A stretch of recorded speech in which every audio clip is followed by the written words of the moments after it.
नाज़रीन आदाब, इस्तकबाल है आपका हमारी इस खास पेशकश में जिसका नाम है अपना मुल्क अपना आइन, और मैं हूं आपका मेज़बान मोहम्मद नौमान।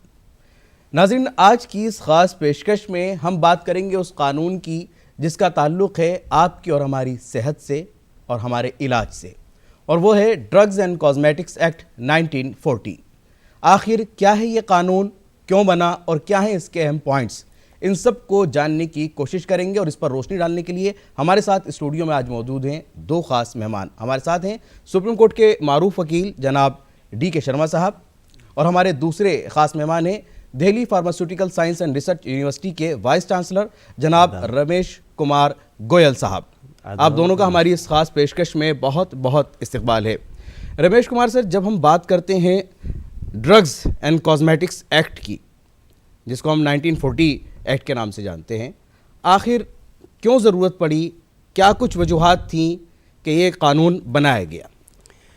देखिए, ये 1900 में अगर हम बात करें और 1900 के पहले की बात करें तो 1900 के पहले अधिकतर दवाएं जो भारत में थी वो आयुर्वेद और जो ट्रेडिशनल मेडिसिन थी।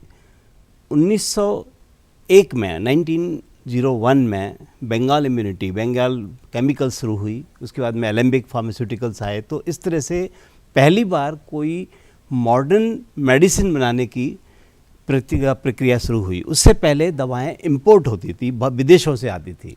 अब क्या होता है कि जब कुछ केसेस पाए गए 1920 तक की एक स्पूरियस ड्रग्स आ रही हैं या मिलावटी भरी हुई दवा आ रही हैं, तो इसकी जब शिकायतें बढ़ने लगीं, तो ये शिकायतें जब आगे गईं तो उस समय की सरकार को ये प्रेजेंटेशन दिया गया कि आपको कुछ इसकी इंक्वायरी करिए जिससे ये रोक सकें। तो 1927 में कर्नल रामनाथ चोपड़ा कमेटी बनाई गई, उनके साथ डॉक्टर बी मुखर्जी और दो थे। इससे फिर ये कमेटी ने रिकमेंडेशन दिए कि एक ऐसा कानून बनना चाहिए जिससे इनके ऊपर कंट्रोल रखा जा सके। तो उसमें दवाओं, ड्रग्स एंड कॉस्मेटिक्स एक्ट की 1937 में, इसकी रिपोर्ट तो जल्दी सबमिट हो गई थी, लेकिन 1937 के बाद एक्चुअल में पार्लियामेंट में, और फिर 40 से ये एक्ट बना। 40 से ये एक्ट बन गया, और उसके बाद भी उसमें काफ़ी कुछ किया गया, वो भी हम जानने की कोशिश करेंगे। डी.के. शर्मा सर, अगर हम बात करते हैं किसी भी कानून की, तो उसका हम लोगों से या हमारे जो इस वक्त नाजरीन हैं, व्यूवर्स हैं, सीधे तौर पर क्या ताल्लुक़ है? देखिए, एक बड़ा अहम मुद्दा है कि जब कभी भी पार्लियामेंट कोई भी कानून बनाती है तो वो जनता की भलाई के लिए बनाया जाता है। जैसा कि हमारे संविधान में भी है कि ये एक पब्लिक की भलाई के लिए हर कानून बनता है, और हमारे जो MP MLA होते हैं वो हमें वहाँ पर रिप्रेजेंट करते हैं। अब जैसा हम अगर अपने शास्त्रों में भी देखते हैं, वे बैक जाते हैं, जैसे प्रोफेसर साहब ने बताया, तो रामचरितमानस में भी तुलसीदास जी ने एक वाक्य लिखा है कि यदि वैद्य किसी भी लालच के कारण या किसी कमाई के कारण और गलत दवा देता है और उपचार ठीक नहीं करता तो शरीर का नाश होना निश्चित है। अब अगर हम उस टाइम से देखें तो जैसे 1937 में कमेटी बनाई गई, 1940 में एक्ट बना, तो उसका मुख्य उद्देश्य यही था कि उस समय ऐसी शिकायतें आनी शुरू हो गई थी जहां दवाइयों के इंपोर्ट में, दवाइयों के मैन्युफैक्चरिंग में, दवाइयों के सेल में इस तरह की शिकायतें थी जो डायरेक्ट कंज्यूमर्स को हिट कर रही थी, उनके शरीर को, उनके परिवार को एक इसका डायरेक्ट इफेक्ट हो रहा था। इसलिए इस एक्ट का लेजिस्लेशन का इनेक्टमेंट किया गया, और इसमें 4 तरह की मुख्य चीज़ रखी गई जो कि कंज्यूमर के बेनिफिट के लिए थी। ये एक्ट बनाया, ये डील करता है इंपोर्ट, कि अगर हम दवाई बाहर से मंगाते हैं उसका क्या स्टैंडर्ड होना चाहिए, क्या एलिमेंट्स होने चाहिए, क्या उसकी टेस्टिंग होनी चाहिए। यानी देश से बाहर से, विदेश से बाहर से जो दवाई आएगी वो इस एक्ट के अंडर उसका एक पूरा प्रोविज़न बनाया गया है, उसको कैसे कंट्रोल, कैसे रेगुलेट किया जाएगा। इसी प्रकार दूसरा एलिमेंट इसमें रखा गया मैन्युफैक्चर का। अगर हमारे देश में भी दवाई बनेगी तो उस दवाई में भी क्या क्या चीज़ों का ध्यान रखना जो कंज्यूमर के बेनिफिट में हो। सर वो चार चीज़ें कौन कौन सी हैं जिसके अंदर आप बताना चाह रहे थे कि उसके अंदर हम इसको इंपोर्ट से लेकर के मैन्युफैक्चरर तक जहां पर भी ये कानून जो है वो लागू होता है? हाँ, देखिए, जब कभी कोई भी कानून बनता है तो उसका एक स्कोप होता है, उसका एक क्षेत्र होता है कि ये कहाँ पे कैसे लागू होगा। इसी तरह ड्रग्स एंड कॉस्मेटिक एक्ट में मुख्य रूप से 4 ऐसे क्षेत्र हैं जिन पर ये रेगुलेट करता है, कंट्रोल करता है, देखभाल करता है, ताकि कंज्यूमर का किसी तरह का कोई नुकसान ना हो सके। उसमें एक है दवाइयों का इंपोर्ट करना। जब कभी भी कोई दवाई बाहर देश से हमारे देश में आती है, हमारे देश के नागरिकों पे उसका यूज़ किया जाता है, तो उसमें किन किन बातों का ध्यान रखना है, कैसे रेगुलेट करना है, कौन सी अथॉरिटीज उसको देखेंगी, वो सभी इस एक्ट में दिया गया है। यानी वहां भी हमने एक पैमाना सेट किया हुआ है। जैसे कि आजकल आपने देखा कोरोना काल में बहुत सी वैक्सीन हम देख रहे हैं, भाई ये वैक्सीन इंग्लैंड में प्रसिद्ध है, ये यूएस में, ये उसको अगर यहाँ मंगाया जाए, या इसी तरह ऑक्सोमीटर और दूसरी चीज़ें, कोरोना काल में बहुत सी दवाइयों की ज़रूरत पड़ी, तो वो दवाइयाँ हमारे देश में आके कैसे यूज होंगी, किस तरह से उनको मेंटेन किया जाएगा, कहाँ पे रखा जाएगा, ये सभी एक्ट में इसके प्रावधान एक्ट और रूल्स में दिए गए हैं। दूसरा मुख्य तथ्य इसमें मैन्युफैक्चर से रिलेटेड है। जितनी भी दवाइयाँ हमारे देश में बनती हैं उनके क्या मापदंड होने चाहिए, क्या स्टैंडर्ड होना चाहिए, किस प्रकार वो रेगुलेट होनी चाहिए, वो दिया गया है। तीसरा पार्ट फिर आ जाता है डिस्ट्रीब्यूशन का। एक दवाई बाहर से आ गई या दवाई को देश में बना लिया गया, अब उसका डिस्ट्रीब्यूशन कैसे होगा, पूरे देश में जहां भी वो दवाई पहुंचाई जाएगी, वो डिस्ट्रीब्यूशन भी एक्ट में डील किया गया है। और लास्टली अगर मैं कहूं तो सेल का पार्ट है, जहां पे ये डायरेक्ट कंज्यूमर्स तक दवाई जाती है, जहां से खरीद रहा है सीधा, केमिस्ट होते हैं, दुकानें होती है, वहां से खरीदा जाता है, तो उसको भी ये एक्ट, इसके प्रोविजन रेगुलेट करते हैं। इस प्रकार कंज्यूमर्स को ये एक्ट आने के बाद एक बहुत बड़ी सुविधा मिली है। हालांकि मैं कहना चाहूँगा कि कंज्यूमर का ऐसे, जैसे हम लॉ में देखते हैं कि कोई डायरेक्ट वो इसमें कंप्लेंट करे, ऐसा कुछ इस एक्ट में नहीं है। हमारे दर्शकों को मैं बताना चाहूँगा कि यदि कंज्यूमर को किसी तरह की किसी भी दवाई से कोई तकलीफ है, तो वो ड्रग इंस्पेक्टर उनको ही एक उसकी शिकायत दे सकता है, ना कि डायरेक्ट कोई पुलिस में या कोर्ट में। ऐसा कोई इस एक्ट में लेकिन जो प्रावधान किया गया है सरकार की तरफ से, वो पूरा इस तरह से किया गया है कि जहां से वो दवाई आ रही है विदेश से लेकर के, उसके बनने से लेकर के और आप तक पहुंचने तक, इस कानून के अंदर पूरा उसका एक इल्तिजाम किया गया है, उसके एक पैमाना सेट किया गया है कि उसमें क्या कुछ रहेगा। वीसी सर कुछ कहना चाहते हैं? मैं जरूर चाहूंगा। हाँ, मैं ये कहना चाहूँगा कि इसके अलावा इसके एसोसिएटेड फार्मेसी एजुकेशन भी इससे इंटरलिंक्ड है।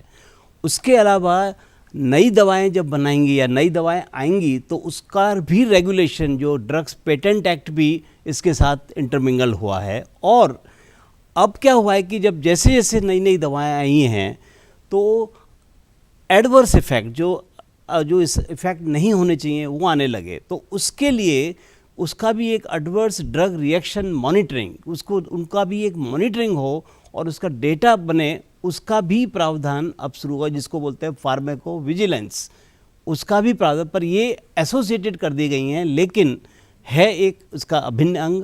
और पुरानी दवाओं का भी एक सेक्शन है, आयुष जो बोलते हैं, आयुर्वेद, योग, होम्योपैथी, सिद्धा, उनका भी प्रावधान, उनको सबको इसमें शामिल किया गया है। यानी जो एलोपैथिक के अलावा जो हमारा होम्योपैथ है, आयुर्वेद है, यूनानी है, उन सबको इसमें शामिल किया गया। उनका भी एक सेक्शन है जो इसके ऊपर थोड़ा इनके रेगुलेशंस हैं। यानी उसमें भी कोई ऐसा नहीं है कि जो चाहे वो मेडिसिन दे दे, उनको भी इस कानून के तहत उस पैमाने पर खरा उतरना होगा। हाँ, अगर इसकी बदलाव की बात करें, हम एक लंबा समय हो गया सर, अगर हम 1940 की बात करते हैं और आज हम 2022 में हैं, तो इतने समय में इस कानून के अंदर क्या कुछ तब्दीलियां, क्या कुछ चेंजेस आए ज़रूरत के मुताबिक?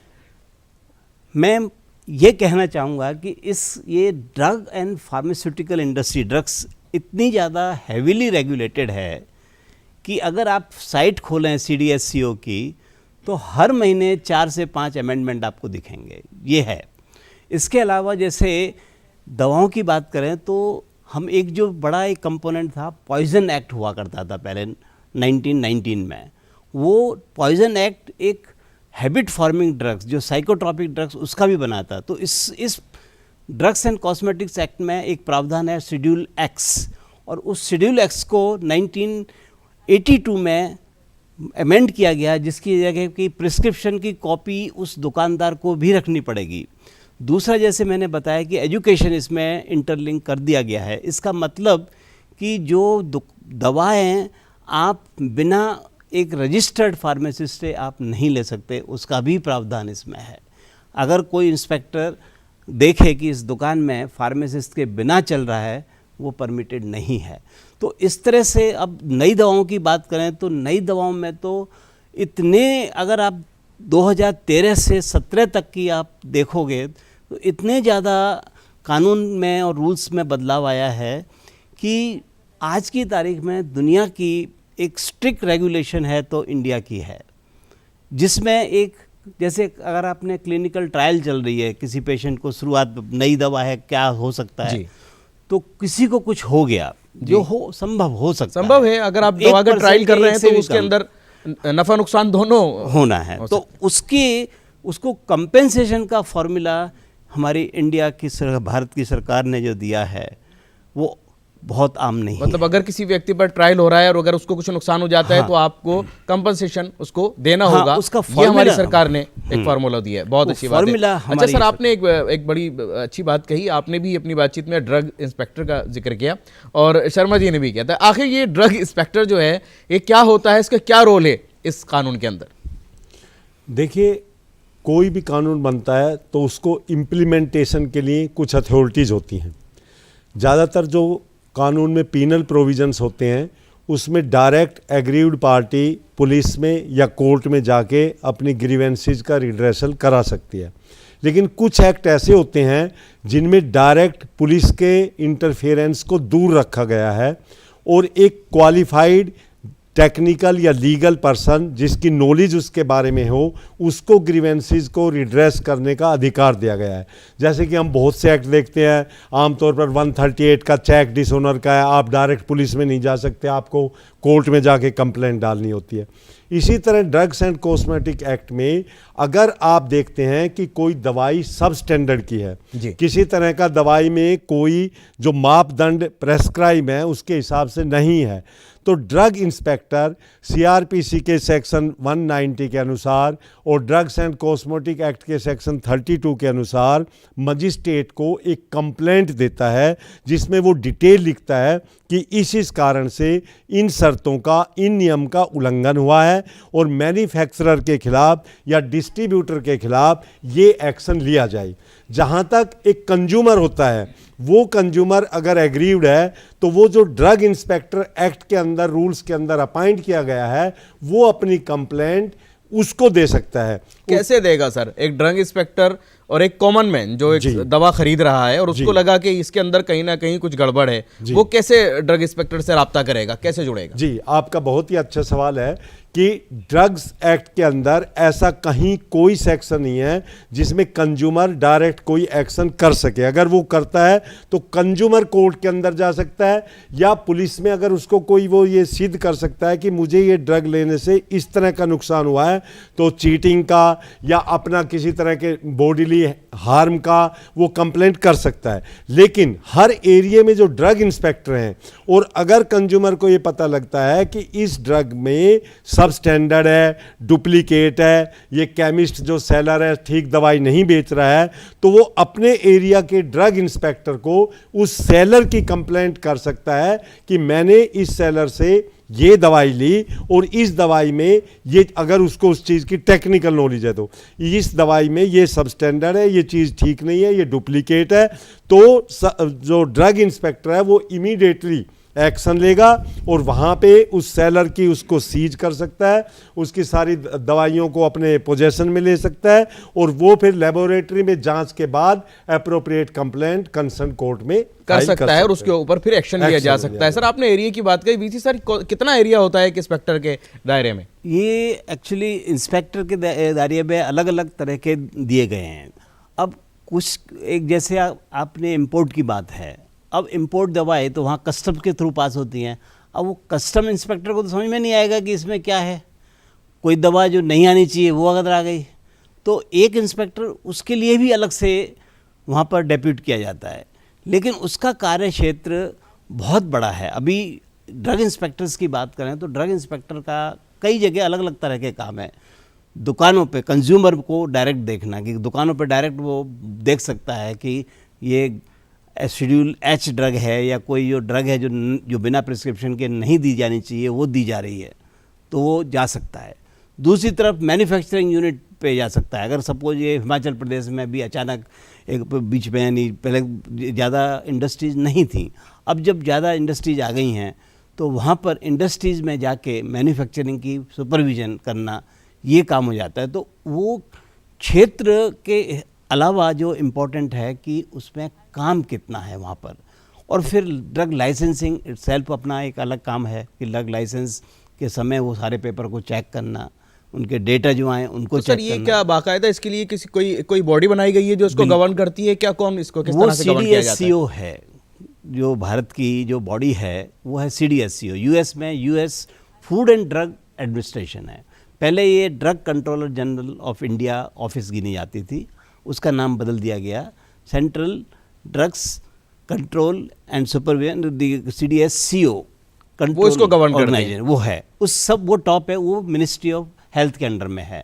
उसके नीचे फिर deputy director general of India, deputy director general, joint directors जो आ जाती है, और नीच उसमें ही ये ड्रग इंस्पेक्टर्स आते हैं उसमें। आज का जो दौर है ये हमने कोविड के साथ साथ जब ये अब लोग जी रहे हैं, ऐसे वक्त में कितनी अहमियत बढ़ जाती है इस एक्ट की? इस एक्ट की अहमियत तो है क्योंकि वो एक कंट्रोल कर रही थी, लेकिन उसका उल्टा असर भी हो सकता था। क्योंकि अगर मुझसे जब शुरू में पूछा गया कि वैक्सीन आनी चाहिए, क्या महीनों में आ जाएगी, तो मैंने तो सीधा कहा ये हो ही नहीं सकता, क्योंकि एक नई दवा आने में 14 साल भी लगते हैं, 10 साल भी लगते हैं। वैक्सीन का भी अगर इतिहास देखो तो 15-15 साल भी लगे हैं कोई वैक्सीन आने में। ज़्यादा बहुत ही स्पीड से आई हैं तो 2-3 साल लगे हैं। अब अगर कोविड की बात ये देखा भी गया है, चाहे हम पोलियो की बात करें या टीबी की या चेचक की बात करें, तो उस समय एक लंबे ट्रायल के बाद मेडिसिन आई हैं। बिल्कुल सही बात है। अब कोविड की तरफ देखो तो कोविड में ऐसा नहीं हुआ है, 6 महीने के अंदर तो बाकायदा आ गई। इसका जो इसमें अगर मैं कहूँगा कि पूरी दुनिया भर की ड्रग कंट्रोल अथॉरिटीज़ ने रिलैक्सेशन दिए। एक चीज़ आती है इमरजेंसी ऑथराइजेशन, जैसे भारत में जब वो सबसे पहली 4-हाइड्रोक्सीक्लोरोक्विन उसको इमरजेंसी ऑथराइजेशन दे दिया गया कि ओके दे दी जाए, और एकदम डिमांड बढ़ गई थी, फिर बाद में भले ही विड्रॉ की हो। तो इस तरह से सबसे ज़्यादा रोल एक तरफ था ड्रग्स एंड कॉस्मेटिक्स एक्ट का, लेकिन जहाँ जहाँ वो कानून बीच में आ रहा था जी, उसका रिलैक्सेशन पूरी दुनिया में हुआ और भारत में भी बहुत हुआ। कई चेंजेस लाए गए, जैसे ई-फार्मेसी अलाउड नहीं थी जी। जैसे कोई जैसे यूएस में जाओ तो उसमें प्रिस्क्रिप्शन देना ही पड़ेगा और वो जमा कराना होगा। अब उस प्रिस्क्रिप्शन को दोबारा यूज़ नहीं कर सकते जी, तो वहाँ के रूल पास किए गए कि नहीं दोबारा दी जा सकती है। इसी तरह के कानूनों में जो रिलैक्सेशन है वो दिए गए। एक शेड्यूल के उसमें दिया गया कि यस उसके ड्रग डिस्ट्रीब्यूशन की जा सकती है, दवा ले सकते हो, जैसे पैरासीटामॉल है या इस टाइप की कई चीज़ें जो अदरवाइज आपको दुकान से वैसे एकदम उस हिसाब से मतलब बगैर डॉक्टर के लिखे, बगैर प्रिस्क्राइब किए वो जाकर के आप ले सकते हैं, उसको सरकार ने वहाँ पर अलाउ किया है कुछ जगह, हर एक जगह नहीं। तो और दूसरा क्या है कि फास्ट अप्रूवल्स, जैसे हमको कोई ये इतना heavily regulated approval for medicine या अप्रूवल फॉर मेडिसिन ओनली, तो मेडिसिन की जैसे इवन जो अगर मेडिकल डिवाइसेस की बात करें, मास्क की है, तो चाहे तो गवर्नमेंट रोक सकती है कि नहीं बिना टेस्टिंग के हम परमिट नहीं करेंगे, लेकिन क्योंकि ये पेंडेमिक था, इमरजेंसी थी, तो फास्ट अप्रूवल किया गया। हमारी मैं तो कह सकता हूँ क्योंकि मैं देख रहा था हमारे CDSCO जो ऑर्गेनाइजेशन है रात दिन काम करती थी, ऑनलाइन में सोच नहीं सकते थे और वो चल रही थी। लेकिन सर कोविड के दौरान कुछ चीज़ें और भी सामने आई कि बहुत सारे लोग हैं जो ज़रूरत की चीज़ें हैं सबने बनानी शुरू कर दी, बहुत बड़ी तादाद में मास्क हैं, तो उसकी क्वालिटी चाहे वो मेंटेन हो रही है नहीं हो रही। तो इस तरह के दौर में किस तरह के आपके सामने वाक़यात आए हैं कोविड के दौरान, किस तरह के केसेस सामने आए हैं? देखिए कोविड के दौरान एक जो मैंने बताया डिसास्टर मैनेजमेंट एक्ट होता है, जिसमें सेंट्रल गवर्नमेंट और स्टेट गवर्नमेंट को स्पेशल पावर दी जाती है कि इमरजेंसी को देखते हुए ये जो इमरजेंट सिचुएशन आई है इसको डील करने के लिए वहाँ के एडमिनिस्ट्रेशन को किसी तरह की कोई भी गाइडलाइंस अगर जारी करनी पड़े तो वो उसके अंदर जारी कर सकते हैं। जैसा कि आपने देखा कुछ विदेशों में, यूरोप में, यूके में बड़ा प्रोटेस्ट हुआ, हम मास्क नहीं लगाएंगे, हम वैक्सीन नहीं लेंगे, ये हमारा फंडामेंटल राइट है, हमें क्या पहनना है, क्या लेना है, आप कोई भी गवर्नमेंट इसको फोर्स नहीं कर सकती। तो इसी तरह की कुछ आवाज़ें हमारे कंट्री में भी लोगों ने उठाई, पर मैं ये बताना चाहूँगा कि वो एक्ट होता है वो एक जनरल पब्लिक के भलाई के लिए बनाया जाता है, उसमें इंडिविजुअल्स की प्रॉब्लम को इग्नोर करना पड़ता है। यदि कोई इंडिविजुअल ये फील करता है कि भाई मैं मास्क नहीं लगाऊंगा और मैं ये वैक्सीन नहीं लूँगा, और अगर गवर्नमेंट उसको कंपेल करती है तो उस एक्ट के अंदर उनको स्पेशल पावर दी जाती हैं कि लार्जर पब्लिक इंटरेस्ट में वो कोई भी स्टेप ले सकते हैं। तो इस प्रकार का होता है। जैसा कि आपने अभी एक अच्छा सवाल किया कि जो ड्रग इंस्पेक्टर होते हैं वो कहाँ कहाँ कैसे, वो भी हमारे ड्रग्स एंड कॉस्मेटिक एक्ट में उनका भी state government as well as central government उनको अपॉइंट कर सकती है, और स्टेट गवर्नमेंट जैसे हर डिस्ट्रिक्ट में उसकी ज़रूरत के अनुसार उनको रखती है। जैसे अब ये पैंडेमिक हुआ, कोरोना काल हुआ, तो इसमें आपने देखा कि उनकी संख्या बढ़ा दी गई थी। कुछ डेप्यूट बेसिस पे, टेम्परेरी बेसिस पे भी लगाए थे कि भाई आप इनको देखिए, प्रॉपर लोगों को मेडिसिन ऑनलाइन, जैसे प्रोफेसर साहब ने बताया कि भाई वो भी अवेलेबल करा दी गई थी। तो ये सिचुएशन के हिसाब से गवर्नमेंट को इस तरह की पावर्स दी गई है, इस तरह की पावर्स दी जाती हैं।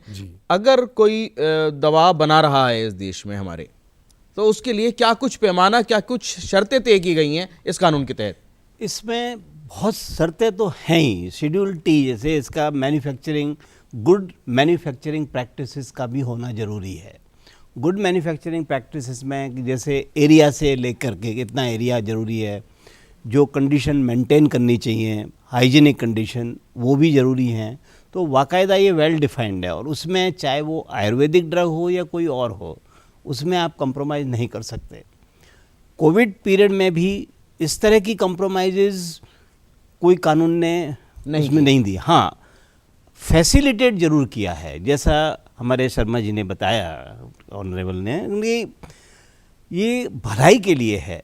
अब पेंडेमिक में कुछ डिसीजन क्विकली लेना ज़रूरी था, वो डिसीजन एक्सपर्ट ले सकते हैं। तो एक एक्सपर्ट, भले ही वो अलग से अथॉरिटी बनाई गई थी, लेकिन डीसीजीआई और अपने सहयोगियों के साथ में वो मिल के, आईसीएमआर के डायरेक्टर हैं, उनके जैसे मिल के, उन टेस्टिंग लैब्स हैं, उनको सबसे मिल के डायरेक्टर ने डिसीजन लिए कि हाँ ये किया जा सकता है और इसको अलाउ करिए। कई बार क्रिटिसिजम्स हुए कि कैसे देखो आपने 4-हाइड्रोक्सीक्लोरोक्विन अलाउ कर दी। भाई उस समय ज़रूरत थी, तो कोई बड़ी बात नहीं है वो। मतलब सरकार की कोशिश थी कि जल्द से जल्द राहत दी जाए और डर को और खौफ को खत्म किया जाए कि जल्द से जल्द लोगों को इलाज मिल सके। उसके लिए वो कोशिश की गई। बाकी नियम के हिसाब से तो वैक्सीन की भी पूरी ट्रायल के बिना आप ले नहीं सकते, आप बिना परमिशन के आप मैन्युफैक्चर भी नहीं कर सकते। लेकिन उसका प्रावधान किया गया कि ओके आप इन एंटीसिपेशन मैन्युफैक्चर कर लो, क्योंकि अगर ये वेव आई तो क्या करोगे आप। तो उस समय फिर आप जो यानी बोलते हैं ना, बाढ़ आ गई तब कुछ पुल नहीं बन सकते। तो उस तरह के प्रावधान किए और बहुत ही सफल रहे, मैं तो ये कहूँगा। हर कानून के अंदर कुछ लैंडमार्क अमेंडमेंट्स होते हैं। इस कानून में वो कौन कौन से ऐसे लैंडमार्क अमेंडमेंट्स थे जो आपको लगता है वो जानने ज़रूरी हैं हमारे नाजरीन के लिए, कि कहाँ कहाँ कुछ ख़ास तब्दीलियाँ हुई? पहले सबसे पहली जो तब्दीली मैं कहूँगा कि वो शेड्यूल एक्स जो आया था, जिसमें कि पहले जो जैसे नींद की दवाइयाँ जो चलती थी वो लेते थे लोग, लेते कई परेशानियाँ भी होती थी। अब खरीद लेते थे, प्रिस्क्रिप्शन भी दे देते थे। अब जो दुकानदार होता था वो बोल देता था कि हाँ प्रिस्क्रिप्शन अभी नहीं है, क्योंकि ज़रूरी नहीं होता था। पर शेड्यूल एक्स जब आया वो कंपलसरी हो गया, तो बहुत ही लिमिटेड दुकानों में वो मिलने लगी। एक बड़ा एक अजीब दौर था वो कि लोग ज़्यादा से ज़्यादा दवाई लेके खा भी रहे हैं, उसमें डेथ भी हो रही थी, तो वो बंद हो गई काफ़ी। तो ये एक बहुत बड़ा, मैं तो कहूँगा कि एक बड़ा लैंडमार्क था। दूसरा, नई दवाओं, भारत काफ़ी बड़ा देश है और अपना जो आयुष का जो महत्व है वो तो है ही। तो ये तो है नहीं कि मॉडर्न में भी हम आगे नहीं बढ़ सकते। वैक्सीन में तो दिखाई दिया, लेकिन मॉडर्न मेडिसिन में भी दिखा सकते थे। तो दूसरा जो कानून, शेड्यूल वाई इसको बोलूँगा मैं, ड्रग्स एंड कॉस्मेटिक्स एक्ट 88 के नाम से भी जाना जाता है, उसमें जो न्यू ड्रग ट्रायल का जो पहला अमेंडमेंट आया कि नहीं, फॉरेन में क्लिनिकल ट्रायल चल रही हो तो इंडिया में भी वो क्लिनिकल ट्रायल कर सकते हैं। और उसी समय एक जो ड्रग्स एंड उसका जो पेटेंट एक्ट जो आया 1972 का, ये भी मैं इन दो को भी मैं इसको एक बहुत अहमियत दूंगा, क्योंकि उस पेटेंट एक्ट जब आया था तो कई विदेशी कंपनियां बोल रही हैं ये भारतीय लोग क्या कर पाएंगे, कुछ फ़र्क नहीं पड़ेगा। और हुआ ये कि 20 साल के अंदर इंडिया में सबसे सस्ती दवाएं बनने लगी। अच्छा, सस्ती के साथ साथ क्या वो क्वालिटी मेंटेन की गई थी हर तरीके से? बिल्कुल क्वालिटी के साथ, यही एक खासियत थी। उस दबाव में फिर वर्ल्ड ट्रेड ऑर्गेनाइजेशन बना, ट्रिप्स को लागू किया 1995 में। इंडिया वाज फोर्स, क्योंकि उस टाइम पे इकोनॉमिक कंडीशन खराब थी, फोर्स किया गया कि आपको लागू करना होगा।